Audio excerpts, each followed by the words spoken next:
Ganda dito pa. Ayan. Ayan. Parang baliktad. Ayan, bali. Ayan. Ayan. Hello guys! Ayan, parang vlogger na vlogger. Mag-unbox muna tayo. Pag-unbox, syempre hindi ko muna tatanggalin yung plastic. Highlight lang tayo. Ayan, so ito yung cowl mga kaibigan. Ayan, oh, ganda oh. And then, yung pinaka wheels niya yan, no? Small diameter. Medyo mata to, or small, di ko alam kung small yan. Tapos, ito yung pinaka M, ang gamit natin ay MA chassis mga kaibigan. Ayan. Meron tayo nung mags.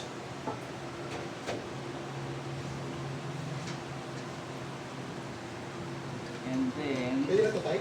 siyempre meron tayo ng pinaka-gear, yung grease, yung contact, saka siyempre yung stock na makina. May stock na makina ba sa kanya? Hindi, parang bumili yata yung isa eh. Hindi, CBD. Kailangan kasi FMAR chassis yun eh. So walang kasamang... Walang kasama nga na yun? Wala. Obligado siyang bumili. Kasi ito yung ibang mga components na sa chassis. Ayan. Siyempre, hindi mawawala yung sticker ng Festa June. Ayan, parang Lamborghini. Siyempre, yung mga... Siyempre, yung kinakatamaran ng lahat. Basahin, manual. Ayan. Yu-Gi-Oh player, do you even read? Ito pa, yung mga safety protocols. Walang English ba ito? So, dalawang side pala to, Japanese version saka English version. Then, yung mga other information sa Tamiya nasa loob ng box. So, ayan lahat. Siyempre, kasama yung battery sa budget namin. Niloop yung nabili natin na Pro. Ayan mga kaibigan. Medyo patagalin natin ang konti sa video. Nakakita na. Ayan. Po tape 1, balik. Ito natin.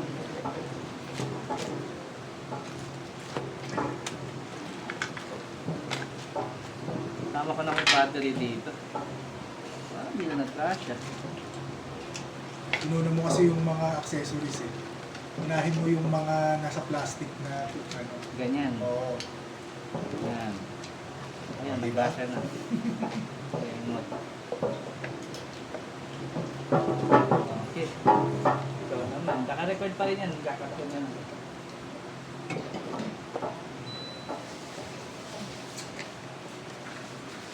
Di ba pupunta?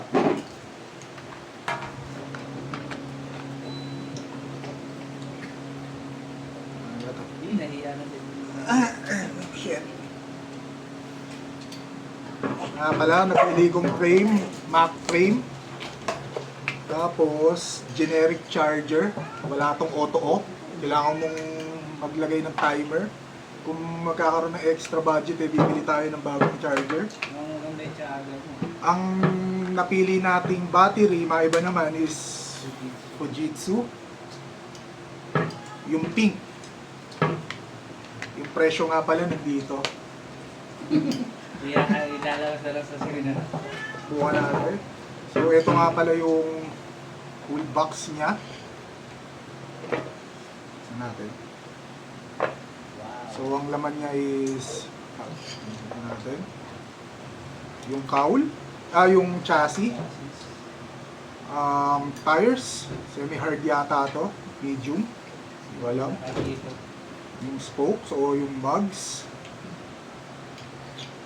So, puti siya, maliban sa chassis. Ganda kaya yung design yung boat niya. Tapos, ito yung cowl niya.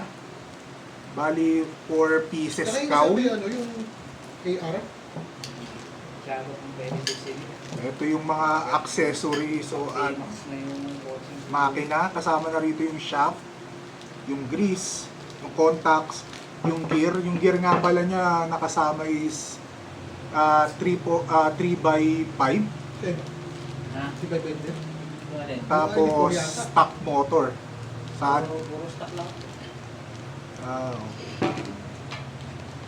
ito yung mga parts, yung front, yung mga wheels, mga rollers, yung cover ng makina, contacts, saka yung easy clip na pang hold ng battery.